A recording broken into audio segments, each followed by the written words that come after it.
I haven't done too much yet. Just hanging around home here. When I got back to Arizona, kind of quarantined for 14 days. So gone on some hikes and a couple of things like that, but haven't got into any big projects yet.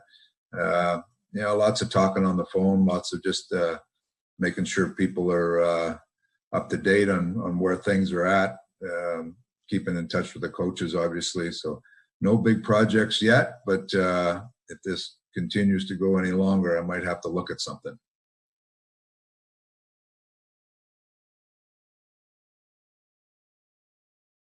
Well, it's interesting. That's one of the things that I'm most disappointed about is, from the start of the year to where we ended there was a lot of growth within our group. We had some injuries, and adding those players late, I think we were still in the process of finding where all the parts fit. And I talk about all the time, we need rhythm in our lineup, and you're always trying to find that rhythm and chemistry throughout it. So it was still a work in progress with our new guys, and with getting we had Neil come back from long-term injury. We had some people kind of filtering back in. So I like the depth that we had. Were we right in sync yet? I would have liked to have that last 11 games to evaluate that. So that's a disappointing part, but I think we're moving the right direction. It's funny, we played 2 or 3 games there of the last 5 that I didn't think we played very well, and our goaltenders played excellent. And then the Winnipeg game, and after I watched it, I looked back, I thought we did some things a lot better that game. So frustrating not to be able to kind of push that along. As far as the players, I think all the guys that came in, we only had a short look at Green, but obviously he's a veteran in the league. We had an idea of what he could do. Double A and Ennis, both of them came in. I think Double A, when a young player like that moves an organization, it's his first move. A player that hadn't moved around very much before, it's the adjustment period gets to be longer. I think Ennis came in, he jumped in right away. He'd been on a couple different teams. He's a veteran guy and kind of knows how to read and react. So he adapted a little quicker maybe. But like I say, having the ability to bring those guys along and get them acclimated was something we were looking forward to. And hopefully we still get that chance, but it's going to be, we'll have to restart to get that going.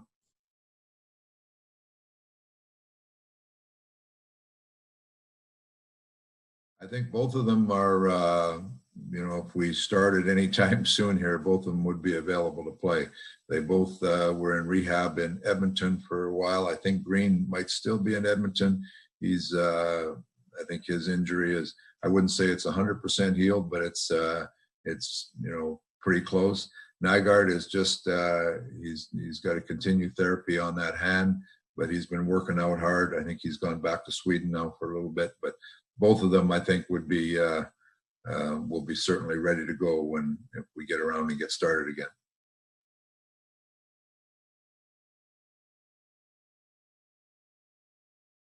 You know what? I've talked and listened to a lot of different scenarios, and it's hard to it's hard to put it all into perspective unless you know a timeline. And once the timeline becomes a little clearer, then you can start to get into different scenarios that might work. I go back to when there was playoff series that were best of 3, playoff series best of 5, where you played 4 games in the first 5 nights, and then a travel day, and then you play the 5th game if you need it. I mean, there's so many different scenarios, but for me, it all comes down to how much time you have. Is there time to finish some regular season games or all the regular season games? What's the time frame for the playoffs that you envision? So it's hard to comment on any one scenario when you don't know the timeline.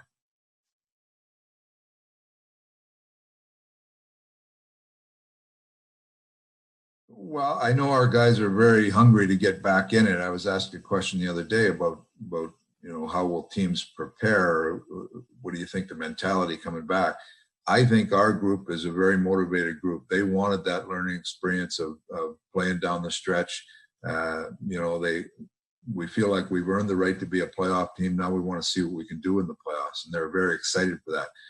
The teams that think they could jump in the playoffs and have a chance to go on a good run and become a real good team in the playoffs are the teams that I think are going to be the most motivated. And I put our group in that mix. You know, there's going to be teams that know they don't have maybe a chance at a playoff spot, so they'll come back and they'll play hard because they're playing for jobs next year. But the teams that are really motivated to go on a good run in the playoffs, those are the ones that I think that will get the jump. And I would like to put our group in that, our team in that mix.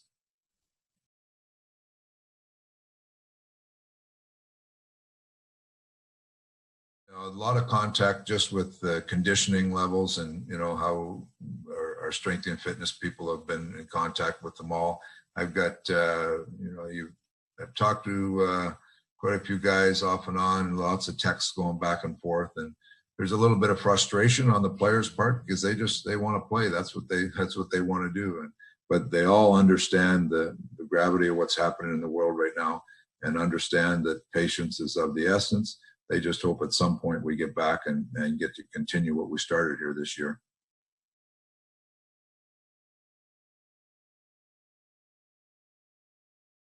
Well, you get to those games that are just the intensity level is there, the pressure to win is there, and those are all things that you put in that memory bank, and you know that's in the regular season to get that playoff spot. Then you get into a playoff series. Playoff series are different. You have one opponent. You got to make adjustments, not just in game, but game to game. You have ways of finding advantages over a team when you're playing them night after night, and those are things that are different from your regular NHL schedule. That you get into that playoff series and you got to find ways to win, and sometimes those ways are different every night. And so those are experiences that players go through, especially young players, that they can put in the memory bank. And as you continue to go through those scenarios, you build up more of that knowledge of what it takes to win in those scenarios. So I've talked to a bunch of people over the last few weeks, and St. Louis went through it a bunch of times, and then finally it just it clicked in them. Now they are a very competent group. They think if they come back, they have a chance to compete for a second cup because they have that knowledge in place that they've gone through. So those are things that teams need to learn, and not just our team. There's been teams over the history of the league that they go through those experiences and then they break through. And we'd like to have some of those experiences. So hopefully we get our kick at the cat to break through.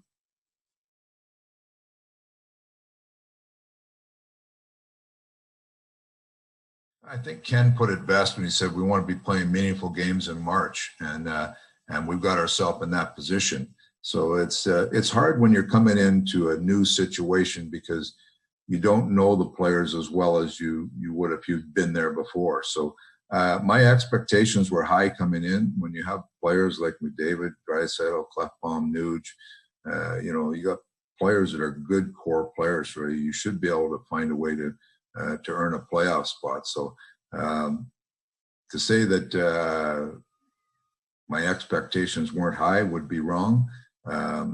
There's always surprises and dips that happen during the season and experiences you go through. But I like the way our team continued to kind of trend up. Even after we had some down times, we found ways to rebound, found ways to grab it. And when you go through some of that adversity, it helps you moving forward. So I liked where we are. Like I say, the last little bit there before we finished, we're trying to find that rhythm in our lineup with adding those new players to make us a deeper group and to make us a real competitive group. And we were still in the mode of doing that. I like where we are. Would you rather be in first place? Sure, I would rather be in first place. I'd rather be there all day long. But I think we were trending the right way, and I still think we're trending the right way. It's just we got to get back and get up and going to see where we actually get to.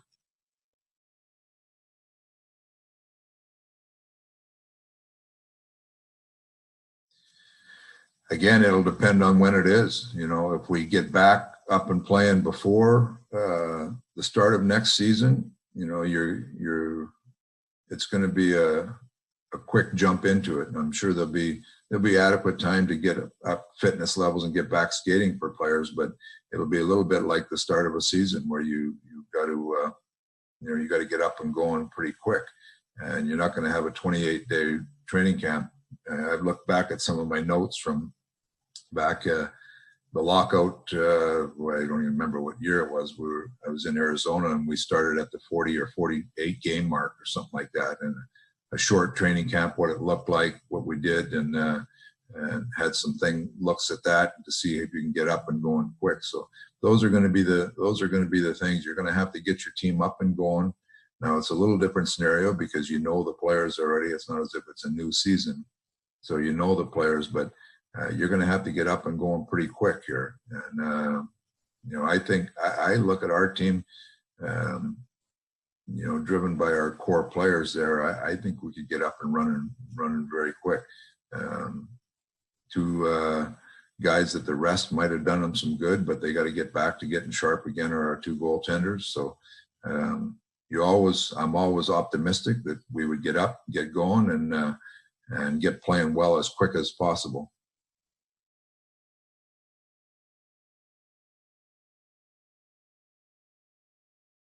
I would have to say, our special teams, Jim Playfair did an excellent job with our penalty kill. I give our personnel, Ken really brought in some key personnel that helped that part of it.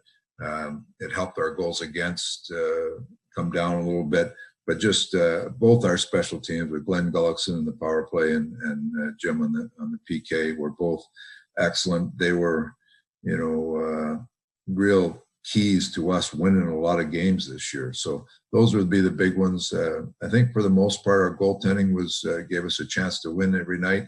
You've got core players. I mean, between Connor and Leon, you can't underestimate the value those guys have to our team and the ability for our team to win every night. So some real good pieces of the puzzle, but we got to continue to add to those pieces to make us an elite team in the league.